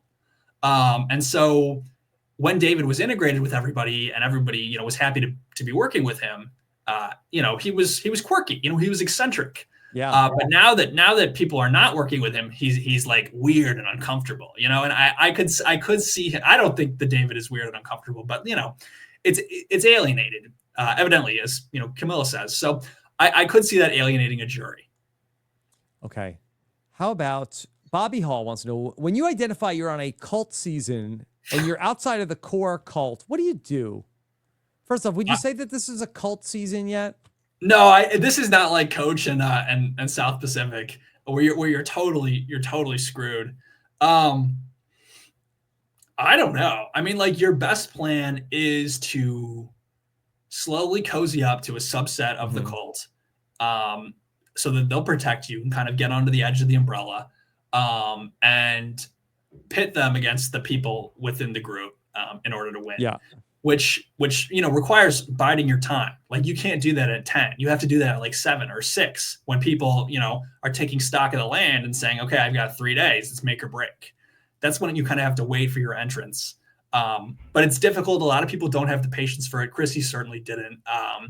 And it's also not how people just aesthetically envision their game of Survivor going. So it's a hard strategy to pull off. Yeah, I don't know if this is necessarily a cult. It seems like that there is certainly like a tight 3 at the core of this, where it's Joe, David, Eva, and I think that they sort of like, okay, hey, we're the tight 5, and Shaheen and Kyle are also part of the strong 5. But Kyle, we know, is kind of like Donnie Brasco, where he's in the strong 5, but he's not really in the strong 5. And Shaheen, I think we just don't know. And I think that like if we look at where the numbers are, I think that it's really Shaheen who is kind of in the swing position where that if Kyle and Camilla can get Mitch and Star and Shaheen, like they can flip this on the people who are at the core of this next week. I just don't know if Shaheen would turn on Joe and Eva. Yeah, I don't know if Shaheen would turn on them either, at least at this point. It seems like he's losing appetite to do that. But because for Kyle and Camilla, if not now, then when? Say again? For Kyle and Camilla, if not now at 9, then when can they do it? Now that Mary and David are tight. Well, I think Shaheen would turn on Mary and David. I think that they could make that pitch successfully, probably, especially if Kyle or Camilla and Shaheen have this. So he could be sort of like that. And I've been comparing this a lot to, Rob and Amber in Survivor All-Stars, and they were there, and Rob and Amber were teamed up with Jenna Lewis and Rupert, but they had Big Tom with them. And then when they got it down to 5, Boston Rob got Big Tom and Rupert to get into a fight with each other. And then ultimately they voted out Big Tom there and went to the end. Somehow they went to the end with the 2 pairs and then got Jenna Lewis to flip on Rupert. But, that was a case of like 2 pairs and then one guy who thought that he was with one of the pairs. So maybe, Shaheen might be feeling like, hey, we're going to I'll get it down to them. But this is also a new development about David and Mary. Yeah, and Shaheen has to anticipate making a move sooner because he doesn't have a tight pair. Like Shaheen is, if there's this group, like every time there's like a deadlock, like let's say Camilla and Kyle and Joe and Eva, run the distance. And I think Joe and Kyle are tight. Like, I think Joe really trusts Kyle. I think Kyle's like his number 2 behind Eva. Yeah. Every time that there's like a gridlock there, like, oh, Shaheen's like the finger sticking out. Shaheen is the extra. And I think it puts a lot of pressure and tension on him. I think that he needs to make a move sooner rather than later. And I think he knows that. And I felt like we got a little bit of a temptation in the next time on Survivor that like he's thinking about, shaking something up. Didn't he have he's like, I'm ready to make a move. Isn't that? Yeah, but if you're ready to make a move in the preview, do you often make? You don't typically make a move. No, and it's a good point. And also, as I was saying earlier, I feel like Shaheen is kind of getting the like can't quite put it together edit. So maybe he never succeeds. But my view basically is at 9, this group is going to break. Kyle and David are going to target each other in the next episode. They've already been building it up, and maybe if they don't go for each other directly, I mean, that would be really aggressive. I could see that happening. They might also go for the +1s, Camilla and Mary. Yeah. But the tribe's going to have to break over that. Joe and Eva will side with Kyle. And then it'll be a question if David can rally former Siva. But yeah, I think that the break is coming. Yeah. I agree. I think it's coming sooner than later and also, God help us if the next 2 boots of the season are Mitch and Star. It would be, proper like pagong. Right. It would be tough. It would be painful TV. But who do you think is going to go out next? I think David's going. Going next episode. Okay. I'm pretty confident, actually, just from the edit reading. Like it's possible they'll go take Star out, who I honestly forgot was on the season, but it's unfortunate. I wish they would give her a little more content. She's very funny, but I think it's David's time, and the question is really like when David goes, because I mean you can't think David's going to win this. So when he goes, does that make the strong people? Does that make like Eva, Kyle, Joe, and Shaheen? Does that make them stronger? Does that shatter them? And I think there's a chance that it actually tightens them up. Yeah, I think that's certainly possible in terms of where we go next. And for David, it does seem as though he could be in trouble. You said that Kyle and Camilla, that they do a great job of like setting up their next victim of that there has to be, they set up sort of like here's the reason why we have to turn on David. Do you think that they have that established based off of how he handled the move against Camilla? Or do you think they need to do a further a larger job of convincing people of like, oh, this is what David did that we have to get back at him? Well, they've already been working at it this episode because, Kyle goes to Joe twice, 2 different conversations. He's like, David's behaving really weird. He's got something going on. He's planning something, do you think he's going to turn against us? Why is he behaving like this? So he's already laying the groundwork to do it this episode. Mm-hmm. So, it'll probably take a little more coaxing for Joe, who is just the epitome of loyalty. But I think the underclass of Survivor 48 will be eager to hear that, there's blood in the water. They don't care. They don't need permission. Like they're chomping at the bit. Like the only one who they'll need to really work on is Shaheen. So I think that they've laid a lot of groundwork this episode tacitly. Okay. I have another question for you. Okay. How will the strong men cast on Survivor 50 adjust to this new meta? I always feel that the season before you go like matters more, the season when you're in casting matters more than the one just before you go. Like I wasn't playing based off season 44. I was playing off season 43. And so, like 50, the all-stars will have a little bit more time to calibrate to 48. I don't think the strong men are worried. I mean, like who are the strong men who are going to be on Survivor 50? Like Jonathan, who else, Mm-hmm. I'm not sure that there's going to be this conglomerate of them like there was in 48 that are going to have to be compensated for. You know what? But if somebody could make a strong women alliance, like that would play, that would hit. That would play. I mean, Twitter would be in a flame for the Strong Women Alliance. Like they would be marching in the street for the Strong Women Alliance. And so right off the bat, these returnees who are at this point, they're savvy media moguls, they have a fine-tuned image. Some of them have agents, they know who to play for. They know the strong women. I mean, they've had the focus groups on this. They know that the strong women will work. So I could definitely see that happening. Okay. Jimbo wants to ask you, how would you have reacted to Say? How would that have gone? Oh, at first I really didn't like Say. She grew on me. I began to realize that, she was the beating heart of the season. That's why she got so many confessionals. But Say is a player who's kind of like Q a little bit, because they're not totally like 100% socially. They're a little bit awkward socially. They keep people on edge. They're a little bit volatile. And the flip side is that their strategic moves are hyper aggressive, and they don't play scared. They're not afraid of going home. So the combination of hyper aggressivity, of socially just, of going their own way, makes them very difficult players to play around, I think. I don't know if Say and I would have gotten along that well. I mean, there is a sense in which I'm like very business. Like I'm not like I'm not your like small talk person, like let's get down to business. But that's what she likes. She's a straight shooter. Yeah, so there's a sense in which we could get along there, but I also have I'm pretty uncompromising as well. So I wonder if we would disagree. The only player who recently I've seen on like Survivor, and I was like, oh, like thank God I missed this one, was I felt like Venus and I probably would have had like serious beef. But wow. other than her, I felt like, I can get along with anybody. I get along with Say. Okay. All right. So let me bring in something that you shared recently. Okay, so this is from social media.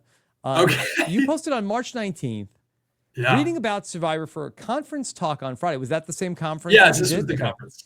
Are these anecdotes real? Shocked I haven't heard of them before. Okay, so the anecdote was, why else would behind-the-scenes dramas like Jervis, Jen, and Greg's brush with death as they sat with crew members in a disabled boat be eliminated, only to be discussed in the companion book to the series? Why not include the alleged scene where Joel, rafting at night, was held at gunpoint by offshore pirates of the Malaysian Navy gunboats stationed off the island to deter uninvited visitors?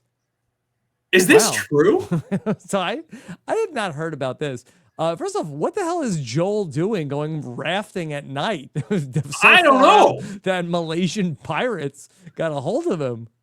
As you well remember, Rob, Survivor was a phenomenon when it first started airing. And so there were academics who wrote books about like, well, what the hell is this? Like, what is this new show that everyone's watching? And, what's the sociology behind it? And so I think the quote comes from like Mark Burnett's memoir or some companion book to the series.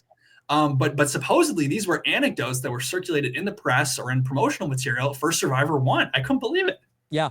So I think that, and I've heard stories. Malcolm told a riveting story about how after the Tribal Council, where they voted out Russell Swan, Malcolm and Denise, it was a very stormy season in the Philippines, and their boat like capsized, that they were in, and they had to like swim out of the boat that had flipped over. That sometimes these things may have happened and they weren't on camera. And there's no way to then like say in the reality of the show, like, hey, when we were like on our way to the challenge, the boat, and we had to show Pat Cusack getting medically evacuated after, he hit his head from being in the choppy water. But, I think that maybe some of these mishaps just happened like outside of filming. Well, yeah. And I mean, especially back in the day, it was a little bit like, by the seat of your pants. Like it wasn't all squared away, and sometimes they were filming in even dangerous areas. Is by the seat of your pants better than in the hands of the fans? Definitely. In the hands of the fans is a catastrophe. I don't know how the CBS executives looked at that logo and were like, 2 thumbs up. Like let's run with it. But I mean, no, any slogan would be better than that. But one thing that happened in our season, which obviously like didn't make air because it happened to a cameraman, but on the beach, I think one of my last days, like late in the game, a cameraman was walking backwards and filming and stepped on a nail, and the nail went straight through their foot. Oof. And then we had to all go sit in camp, and we couldn't leave camp as they medically evacuated the cameraman. Oh my God. So all kinds of stuff happens that just never makes air. Yeah, And I mean, there are hundreds of people affiliated with the show, and all of them have wild stories involved with it. So probably even wilder. I've heard some stories that I can't repeat, just in public, but there's some crazy stuff that goes on. No doubt. I mean, everywhere. Yeah, everywhere. It's a crazy world, Rob. It's a crazy world. Okay. Even in this podcast, there have been crazy things that have gone on. Oh, sure. Unaired episodes. So many of them I can't even talk about. All right. Survivor 50 in the hands of the fans. Are you ready to vote, Drew? Are you ready to talk about your opinions on these hot button? Everybody wants to know, Drew. Yeah. Which immunity necklace are you voting for? All right. I have to tell you, Rob, when I got cut from Survivor 50, I stopped voting on these. So I haven't been following them, but I think B is better. I think I like B better. So if you're listening to the podcast version, that necklace A, and it seems like that maybe there's some sort of like a hawk or falcon that's maybe a bird theme to it, but one seems to have a bunch of, would you call those talons or teeth? They're like fangs, I think. Fangs, okay. Yeah. That's necklace A. And then necklace B is like the full-on bird with like its wings spread out. You would say A? No, a B. I think B is sick. I think B is better. But also like a little cheap to give us just two options for the immunity necklace, like this necklace or this necklace. The fans only have two hands, okay? They can't carry that many things. It's a finite number of options. Yeah, I want the immunity sword back. I like that from Pearl Islands. And the immunity sword can be used to execute the losing contestant. Yeah. It's like it's a threat. Okay, Drew, tribe supplies. Okay, give them their camp supplies or make them earn the camp supplies. It's hard because like so many of the people on this season will be people that like I've met presumably, or like, we're in the community. Yeah. So like I want to give them the camp supplies, but also they're going to be like old players coming back. A lot of them have some sass about the new era. It's too easy. So yeah, that'll shut them up. Earn their supplies. Make them earn their supplies. Don't give them anything. Not even any clothes. All right, here's where the rubber meets the road. All right, now there's a lot of exposition here around the subject of twists. Okay, we got two options in terms of twists. Do we keep the game straightforward? I don't like twists. They get in the way of the clean game. I want a season where players can lean on strategy and social skills, not sudden surprises that blow up their plans. So let's go old school. Twists should be very rare. Or keep the game shifting. I love twists. They add excitement and uncertainty, keeping the players on their toes, forcing them to adapt and rethink their strategy. Bring on the twists. I don't know. I mean, I guess it's like, what do you mean by rare? Like these days we have a twist every episode. I think that we could probably use fewer twists than that, but so I probably keep them rare, but presumably the keep them rare option will be like a twist every 3 episodes. It'll be comparatively less common. So yeah. What do you think? I'm kind of two minds of this. I feel like in a vacuum, I would say keep the twists rare, but I do kind of feel like in a season where you have people who are returning players, who there is the possibility of some kind of pre-gaming going on. Oh, true. I do think that maybe twists in this specific instance are the twists going to be like fire tokens and things that like didn't necessarily change the dynamics of the game? But I kind of feel like that maybe no twists. You could say like, hey, we're the Florida guys, and Florida men are sticking together in this season, and the 7 of us, nothing you can do about it. I'm like, boy, I wish we had some twists in this season. Actually, that is a great point. I didn't consider the pre-gaming aspect just because I think that's so icky. I really hate that, as I've told you. But I will say that pre-gaming was really out of control for Winners at War, like insane. at least from what I've heard from people who played and stuff like that.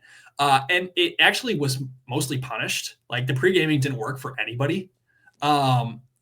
It's a double-edged sword, the pre-gaming. It's a double-edged sword. So I felt like that could have been a moment, which if I've heard, I'm sure most of the other players, who could be in the running to come back, and I'm not coming back, but they've heard it. And so I wonder if kind of the pre-gaming might be at a low simmer comparative to previous seasons. But I still ultimately think we should keep the twists rare because, again, for Survivor this day and age, like where there's a twist an episode, it's not no twists. It's just, I would vote keep them rare also, but I do say that like I do wonder like in a returning player season, yeah, sure, let the players play, but it might not be, the worst time to have a twist or two. It's a good point. It's a good point. Whereas like the players who don't know each other at all, like I think that like let them play a clean game. No, yeah. I like that actually. I like that. I'm swayed. We should keep the twist medium. Medium okay. amounts of twists. They don't give us that option. They don't. It's very black and white. Yes. Okay. Here we go. Drew, you also said I love an even-numbered season of Survivor. These extra 6 months of simmer waiting for the eps to air always makes their social media extra crazy. This was clairvoyant because look when this was tweeted. February this was before 25th, the premiere. 2025. Yeah. So that was early. I think that was before the show started. Yes, I think that might have been the day before. Yeah. How did I know that? Yeah. So that's interesting that just the sitting on the season for so long can make the players like get like a little bit stir crazy. Oh, it makes you wild. I mean, it's like if your sibling has the birthday, a birthday just before yours, you like get to go to their awesome birthday party, and then you're like, oh, mine's gonna be so sick. Like it's gonna be, I'm so amped, like I'm so hype. They have to go sit and watch like 47's dreams come true, and like everyone loves the season.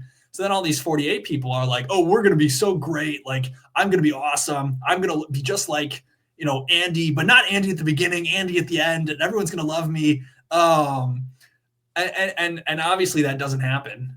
In fact, the season is comparatively, is being received lukewarmly.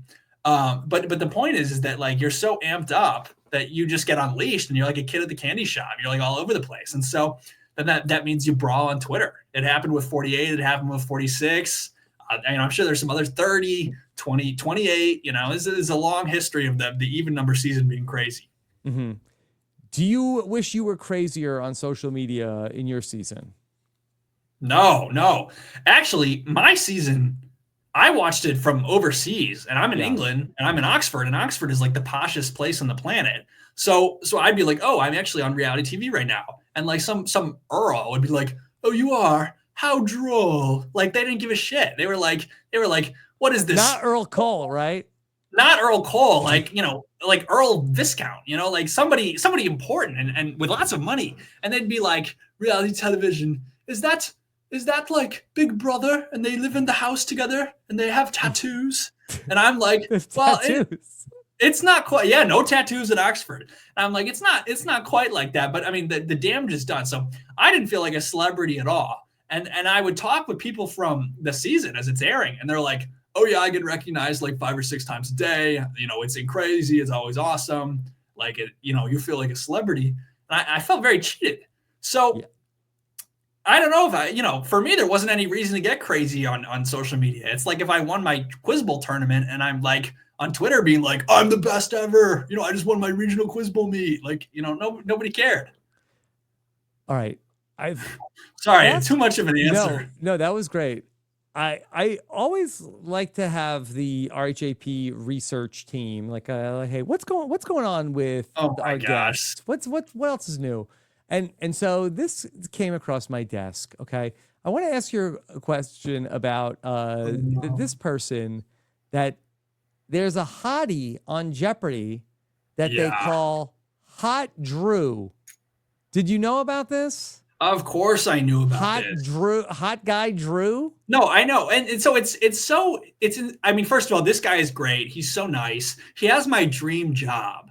Like, so he's got my name.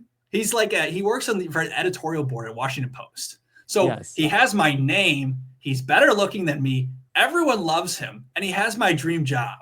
So, I mean, what am I, chopped liver? And then, so that was, I mean, sir, I'm a good sport. I go on Survivor. I'm the villain. I didn't make he wasn't strategic at all. He just talked funny at Tribal. Like, okay, so be it. Charlie's better. Charlie probably is better. Andy's better. Fine. Whatever. All the nerds are better. I can take that. That's no big deal. But then to have me on the show with another version of me who is better in every way, I was like, dear Lord, I can't get a break. Did you play against Hot Guy Drew? Not only did we play against, but we beat each other up so much that the third guy won. Oh, wow. So, yeah. We stymied each other. Now, did you get a different name where we're like, when I played with Boston Rob, they had to call me Rob C. But they were gonna, does Ken refer to him as Hot Drew? No, Ken does not. Ken should refer to me as Hot Drew. I'm as the girl. I'll refer to you as Hot Drew from now on. Thank you. From here on, can I change, Sam? Can I change my name? My name on the screen. Change it on StreamYard, please, Sam. Yeah. No. But oh, you didn't have to actually do it. Thank you, Sam. No. So I was technically the champ because I was higher seated. And they were like, they came into the room and they were like, Drew, you could, Drew Goins, you change your name. You can choose a new name, like because he gets to be Drew. But then I thought to myself, honestly, I thought like, well, all the fans know him and he's worked his way through all these tournaments. Everyone loves him. Like, he's like Drew for the audience. So I was like, no, I'll go by Basile. It's fine. Because also I Basile. Oh, you have Basile. Yeah. Yeah. So I went by Basile. But honestly, Drew Goins was such a good sport that he was like, I'll be Goins, I'll go by my last name too. And I'll be Goins by my last name. Yeah. We even made that joke, like he's going home. He's a great guy though. And not only is he a great guy, but he's a really big Survivor fan as well. Like a huge Survivor fan. And I know he's been going to some of the watch parties. So we'll have to see. Okay. Now, did you got to pick who you were playing against because you were the higher seed? No. So the producers pick who you play in the Tournament of Champions. And I got to pick what my name was going to be because there were two Drews and I was the higher seed. So it was an illusion of choice. Illusion of choice. Like the Survivor 50 fan vote. Yeah. Between more and less twists when it's totally uncalibrated. Like the Survivor 50 fan vote is media manipulation in action. Because when there's an option they don't like, they're like, no idols. You hate the underdog. You don't want anyone to have a chance except the mean, strong player. And then the idols are like, you believe in virtue and goodness and a quality game of Survivor that acknowledges the show's best moments. And so it's what am I going to choose? Yeah. It's like a political campaign. Like this ad was paid for by more twists on Survivor. Yeah. By the probes pack. Regular Survivor is boring. You hate when a big alliance can't be stopped. When they get the pack ads too, like the camera quality's better. Like all the 50 ads are shot in like a better camera, just to I paved the way. Yeah. Okay. I had a question for you from Erica who said, what's Drew's humble trait and what is his daily milk consumption? My humble trait? What is a humble trait? Do you remember earlier in the season where the Siva tribe was talking about their humble trait and it was like Charity was like, oh, I have a busted toe. And David's like, I have 4 nipples. And Kyle's like, I have a callus on my hand. This is like when you're in a job interview and they're like, what's a bad thing about you? Yeah. I don't know. I'm kind of awkward. That's my humble trait. Yes. I have a big mouth. I say things I shouldn't. And I'm sure some of them are in this podcast. Those are my humble traits. I think you've been and my pretty milk good. consumption. Oh yeah. Yeah. My milk consumption is I eat a lot of cereal actually. I probably I'm getting close to these guys in milk consumption actually. Really? A gallon a day? Yeah. How much is a gallon? Is a gallon like one of those big things that you get at the grocery store? Or is that like a 2 liter? How much is that? Weights and measures, not your category on Jeopardy? Not my category. Not my. Yeah. I've never focused on the details. Yeah, a gallon. It's like a that big thing. Like, yeah, like a cubic foot of milk. I could go through a half of one of those, maybe. I don't think a gallon is a lot. So Like, it is a a lot, gallon, you're gonna have but that's digestive still a issues. lot for cereal. What cereal are you eating? Well, it varies actually because like the sugary ones are great. Obviously we like some sugar. We're Americans, but then when you're on your like third bowl of the sugary stuff, it like starts to get too much. So I typically start off with like give me the most sugar, give me Pops, give me Frosted Flakes, give me Lucky Charms, and I'll get like a bowl of that. I'll get 2 bowls if I'm hungry. 2 And from bowls. there I switch to like Corn Flakes or Rice Krispies, and I kind of or Chex. I love Chex. And I close out the day with probably another 1 to 3 bowls of the supplementary. Okay. Now, is that all breakfast or that's like breakfast, lunch, and No, dinner is all cereal? exclusively past the hour of 10 p.m. Yeah, it's a late night food. So you eat 7 to 8 bowls of cereal past 10 p.m.? No. Like 3 to 5. Like, okay. Not 3 to 5. 3 to 5 starting at 10 p.m. Well, right, because I go to bed late, so it's like, okay, I'm watching YouTube, I'm watching RHAP, so like, okay, there's 2 bowls right there. There could be 3, and then it's like, well, I'm getting hungry before bed. Like, let's get another bowl. That's a lot of cereal. It is a lot of cereal. It's kind of a running joke in my. I guess I should have talked about this in the show. I mean, Sam doesn't eat fruit, except maybe he does, but I'm not totally convinced. Do they have all the same cereals in the UK, or do they have some wacky terrible cereals? options? They've got like British cereals, and they're awful. They like Sprite here. Sprite tastes terrible. It tastes like LaCroix. And the cereals, they're not sugary. So what do? You have to bring them from home? No. I just eat cornflakes here because cornflakes is reliable. I get the real stuff. Don't get the knockoff brands. You got to be serious about it. I eat that. And they have Rice Krispies here too. And they do actually have Frosted Flakes, which is not as good, but they have it. But those are pretty much the exclusive 3 carryover options. So like some of my mainstays, are gone to the wind. Wow. It's tough. I don't know. Do you drink much milk, Rob? So I do love cereal. I don't eat nearly as much as you, but I'm kind of an almond milk person. Almond milk. Yeah. I feel that. What appeals to the almond milk? Do you feel environmentally conscious? No, I think it's actually the opposite on the almond milk. So what appeals to me is I get unsweetened almond milk, and the calories are a lot less. I kind of feel like that as somebody, I try to like keep an eye on what I eat. 30 calories in a glass of almond milk compared to 110 or so in a glass of milk. Sure, there's no protein in the almond milk, but I feel like I could spend that 80 calories a lot better places than in my milk. That's a good point. You could have some candy with 80 calories. And to me, these guys are drinking chocolate milk. They're not drinking regular milk, so it's even higher calories. Because I think that's what the bodybuilders drink. That's that's the gains. Yeah, that's childish. Chocolate milk, that's out beyond the pale. I will say though, against almond milk is that if you got to go to the movies, you don't care about the movies. You're like, well, let me get some Swedish fish. Let me get like a big popcorn thing. Let me even get maybe the special, popcorn bucket with like, that's movie themed. Because I got to like convince myself that I'm going and I'm going to enjoy it. But if you're serious about the movies, you don't want this like messy, crunchy shit. You don't want your fingers all messed up. Like you're paying attention to the film.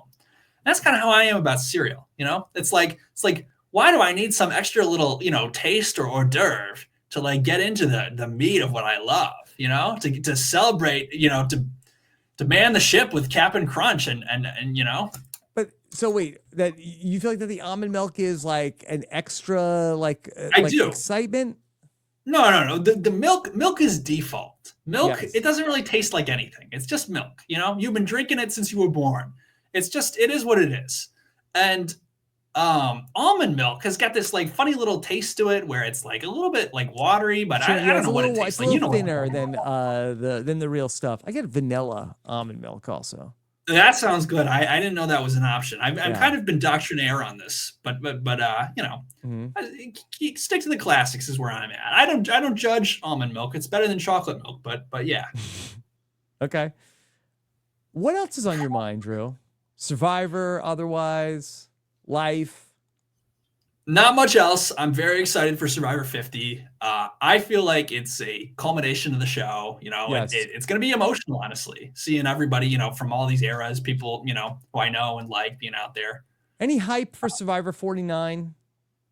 No, I mean, like Survivor 49 it feels like a trailer at this point, They should call it Survivor 49. Who even cares? Yeah.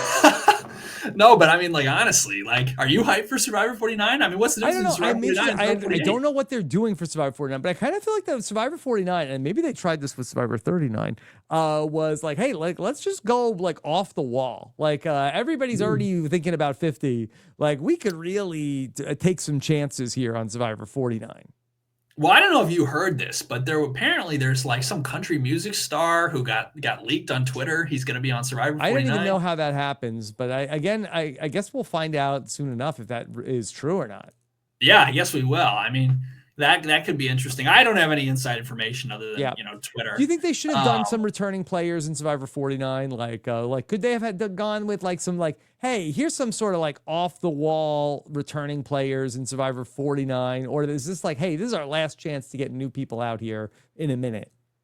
No, I think they should have gone with returning players for 49, and I think the appetite is there because, let's say you leave 2 slots open on 50 for people who really succeeded at 49. Mm-hmm. It gives the seasons like a 1-2 kind of like playoff structure where it's like these are like the low. This is like the play-in. This is the wild card round, and 50 is like the real thing. I think it would have been a great opportunity to pull on some of your talent. The trouble with CBS right now is that they really feel like we've worked hard to find these people, to cultivate these, to scout these talents, and they should be loyal, but. No, reality TV is kind of like a business. And if you don't give people room to grow within the business, they're going to leave you for other opportunities. And so what's happened is CBS has put so much work and effort into cultivating like really high level talent, like great personalities. And then because of a lack of, opportunity to, continue, these personalities get stolen by NBC. And like, I've gotten called by NBC, like the NBC calls are going out. I said no, of course, but the point is, if I'm getting called by NBC, a lot of people are getting called by NBC.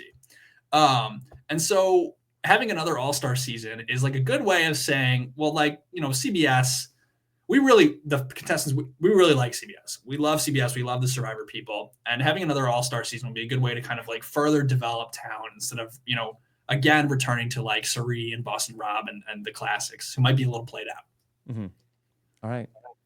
Drew, other than that, not much is going on. You on Cameo, Drew? I think I am technically on Cameo, but about like 8 months ago, they like messaged me and they were like, oh, we think we can make more money. Let us take over your account. So Cameo runs my account for me. I don't know what's on there. What do you mean they run your account? What do they have, like an AI Basile going on?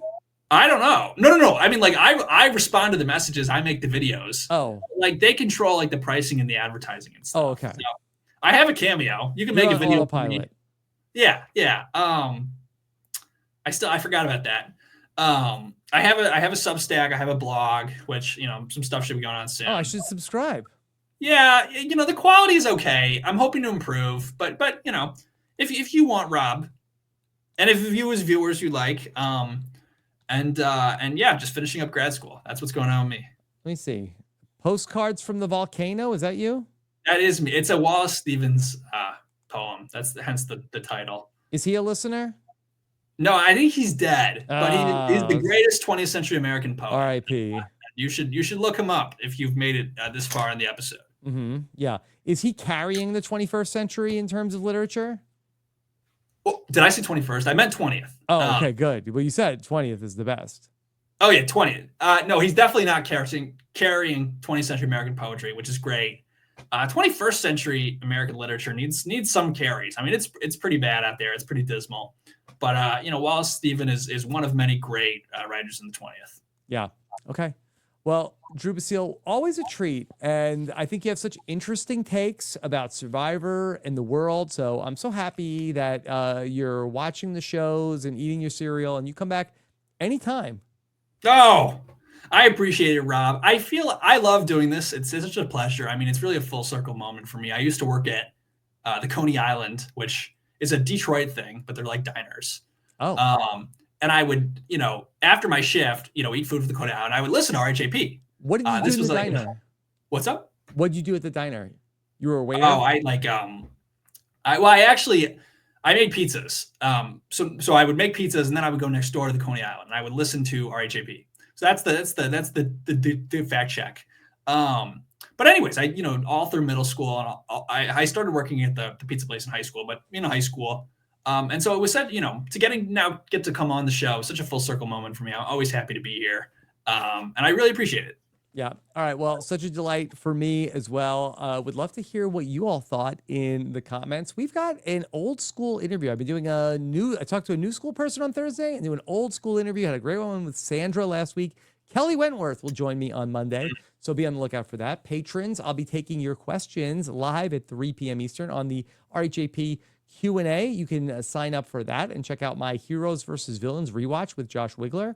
Patron 5 for 5 as well with the First Lady of Podcasting. That's at robhasawebsite.com/patron and Club Condo. Yeah.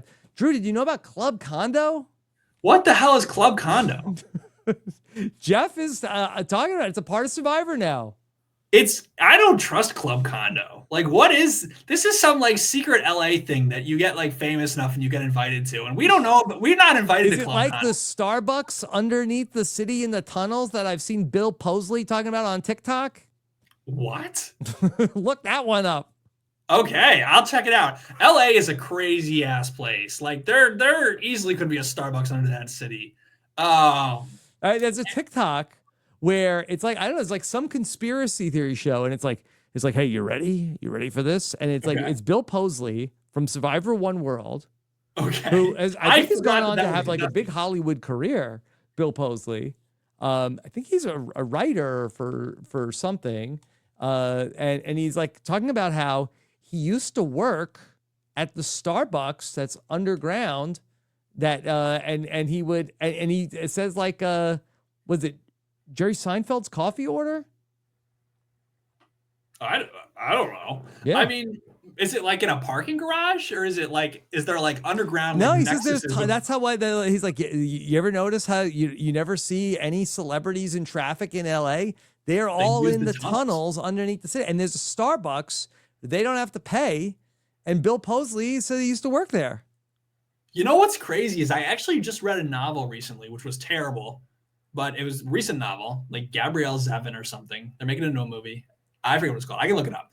But one of the major plot points of it was there was a tunnel under LA that all the celebrities used to get around LA. Yeah. And if you've seen this TikTok, let me know in the comments. Is this real? I don't know. Are we live? Chat, is this real? We're not live on this. And we're not live. Okay. I hope that this isn't if anything happens to me, we're going to get abducted for this. We're going to get sent away. We've ruined their tunnel. But I don't know, if Bill Posley's talking about it on TikTok, how secret could it be? That's a good point. Do we trust this Bill Posley character? Is this guy sometimes people get off Survivor and Rodney from season 30 is drinking his own pee, do we trust this guy? Is this real? I don't know. Yeah. I mean, Rodney really is drinking his own pee. I don't know if you've seen this. He's cleansing himself. And it doesn't even make logical sense either. I don't understand it, but he swears. And it's there are other aspects of this routine, which I can't even, I don't know. Is that wrong? Audience. Is that wrong? Drinking your pee? It seems wrong to me. I don't know. What do you mean? I mean, I feel that you're such a smart guy, but then you also didn't know how big a gallon was. So I don't know if maybe you're the expert. No, it's true. It's very academic smart. Okay. We don't have to get into the nitty gritty, but I feel it's the dirty stuff that you're trying to get rid of. Right. So why would you reconsume the dirty stuff? We need to get Rodney on here. Get him on with Kelly. I can get it if you were in the desert. Right? No, I think it's drinking salt water. It seems bad. Like a good idea at the time, but it's not. If you were lying on the side of the road, dying of thirst, Sue Hawk once asked me, would you drink your own pee? I guess in that situation, I probably. You know who would know the answer? Who? Dr. Mike. Dr. Mike would know the answer to this. Right now, we need to call Dr. Mike up. Hey. Yeah. I'm sure he'd be flattered too. I'm sure he'd tell. Anyways, I'm sorry. I We'll don't know text how him. this We'll happened. text him. All right. On that note, good night, everybody. The last episode of Rob is a podcast ever. What a run. 15 years. Thank you for joining us for the series finale. I love you all. Thank you so much. It's been such a fun ride. Thank you, everybody. Thank you, Drew. Take care. Have a good one. Bye. This is RHAP. We know reality TV.